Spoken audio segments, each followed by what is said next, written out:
આપણને આશીર્વાદ આપી રહ્યા છે। ત્યારે સાહેબ કીધું એ પ્રમાણે સરકારની યોજના આપણા સાધુ સંતો આગેવાનો નું માર્ગદર્શન આપણને અવારનવાર મળતું રહે, પરંતુ ક્યાંક આપણા સોમદાસ સાહેબ કીધું એ પ્રમાણે કારણ કે દારૂ ગુજરાતમાં બંધ હોવા છતાં પણ ક્યાંક વધારે પડતો દારૂ જો પીવાતો હોય તો આપણા આદિવાસી વિસ્તારમાં પીવાય છે। મધ્યપ્રદેશમાં છૂટ હોવા છતાં પણ ત્યાં આપણે દારૂ પીતા કોઈને જોતા નથી, કોઈને લથડિયા ખાતા જોતા નથી, પરંતુ વધારે પડતું જો આનું વ્યસન હોય તો આપણા આદિવાસી સમાજમાં। એના માટે આપણે સોમદાસ સાહેબનું માર્ગદર્શન લઈને આપણો સમાજ એ માર્ગે ના ચડે એના માટેના પણ આપણે સૌ સાથે મળીને પ્રયત્નો કરીએ। એને બંધ કરવા માટે આપણે સમય તૈયાર થવું પડશે।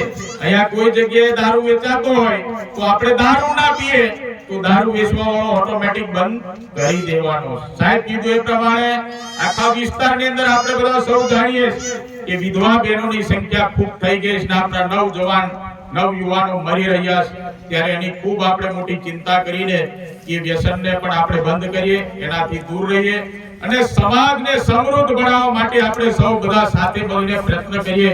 આપણો ખમીરવંતો સમાજ છે, આપણો લડાયક સમાજ, એ સમાજને આગળ લઈ જવા માટે કારણ કે અત્યારે રસ્તામાં જ હું સાહેબ વિચારતો આવતો તો મનમાં મનોમંથન કરતો આવતો હતો કે આવા સમાજ જે ઝૂંપડામાં રહે, આવો સમાજ જંગલમાં રહે, આવો સમાજ અનેક જગ્યાએ રહેતો હોય, એ સમાજ માટે પણ કોઈ જો ચિંતા કરી હોય તો દેશના પ્રધાનમંત્રી નરેન્દ્રભાઈ મોદી સાહેબે પ્રધાનમંત્રી આવાસ યોજનાનો લાભ આપણને આપીને આશીર્વાદો આપી રહ્યા છે। ત્યારે રસ્તામાં હું પોતે વિચારતો આવતો હતો કે દરેક ચૂંટાયેલો જનપ્રતિનિધિ આવા ગરીબ ભાઈઓ માટે ચિંતા કરે તો 100% આપણે બધા આદિવાસી ભાઈઓને, નાયક સમાજના ભાઈઓને, ભીલ સમાજના ભાઈઓને જે કાચા ઝૂંપડામાં રહે એને આપણે ખાલી એક નિમિત્ત બનીને આપણે એની સાથે કર્મ સાથે જોડાઈને આપણે એના પૂરતા કાગળો આપીને એને લાભ અપાવવાનું કામ આપણે બધા સૌ સાથે મળીને કરવાનું। કારણ કે નરેન્દ્રભાઈ મોદી સાહેબ આપણને આશીર્વાદ આપી રહ્યા છે,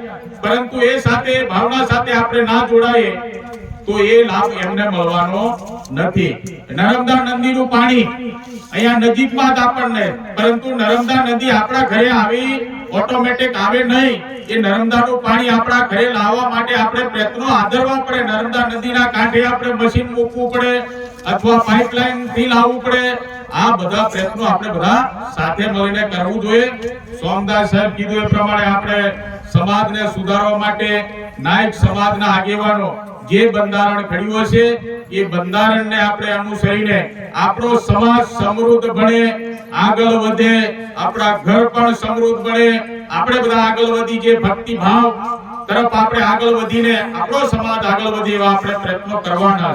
કારણ કે સોમદાસ સાહેબ છે અને એક ભાઈ કોઈ બીજો દારૂડિયો સામે એમના હાથમાં બંદૂક હોય, તીર કામઠા હોય તો સાહેબને એમ લાગશે કે મેં વધારે દારૂ પીધો એટલે મારે માથાકૂટી કરવી નથી, તો સાહેબ એ જગ્યા છોડીને જતા રહેશે। પરંતુ બંને દારૂડિયા હશે અને તીર કામઠા એમના હાથમાં હશે તો પેલો પણ હટવાનો નથી ને સામે પણ હટવાનો નથી, તો કોઈને કોઈ એકનું મરણ થશે, એક જણો જેલમાં જશે, એટલે બંનેના કુટુંબ પરિવાર વિખરાઈ જશે, બરબાદ થઈ જશે।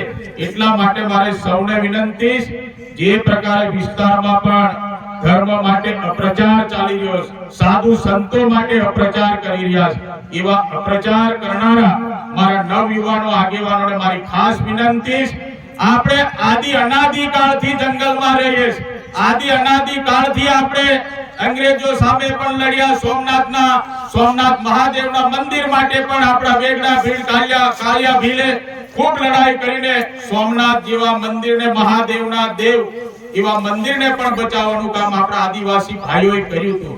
એટલે આદિ અનાદિ કાળથી આપણે સંસ્કૃતિ પ્રકૃતિ સાથે જોડાયેલા, પરંતુ આપણા જે કુરિવાજો છે એ કુરિવાજોને આપણે બંધ કરવા પડશે। ધર્મ સાથે પણ આપણે જોડાવવું પડશે।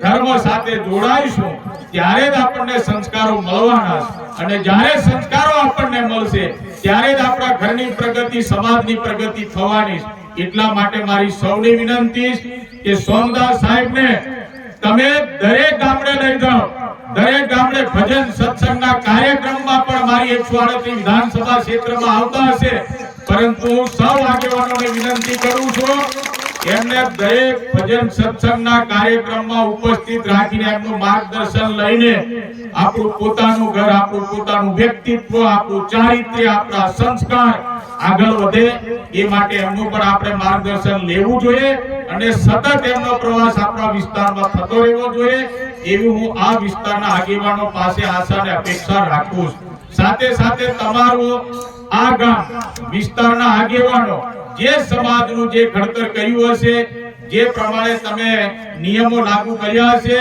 એ નિયમો સાથે હું પણ તમારી સાથે છું, તમારા સમર્થનમાં છું અને આજનો જે કાર્યક્રમ કર્યો એ કાર્યક્રમમાં અગાઉ મારાથી અવાયું નથી, પરંતુ આ કાર્યક્રમ માટે પણ આજે તમારું જે ટ્રસ્ટ હોય અથવા સમાજના આગેવાનો હોય તો આ સમાજ માટે જે કુરિવાજો બંધ કરવા માટે, સમાજને પ્રગતિના પંથે લઈ જવા માટે, સમાજને સુધારવા માટેની જ્યારે આ સભા યોજાય ત્યારે મારા તરફથી આજના દિવસે સમાજ સુધારણા માટે, સમાજની સારી વાતો માટે જ્યારે સોમદાસ સાહેબ તરફથી આપણને માર્ગદર્શન ખૂબ સરસ મળ્યું ત્યારે મેં પણ મારા તરફથી ફૂલ નહીં તો ફૂલની પાંખડી રૂપે 50,000 રૂપિયા આજે જાહેર કરું છું, રોકડા રૂપિયા.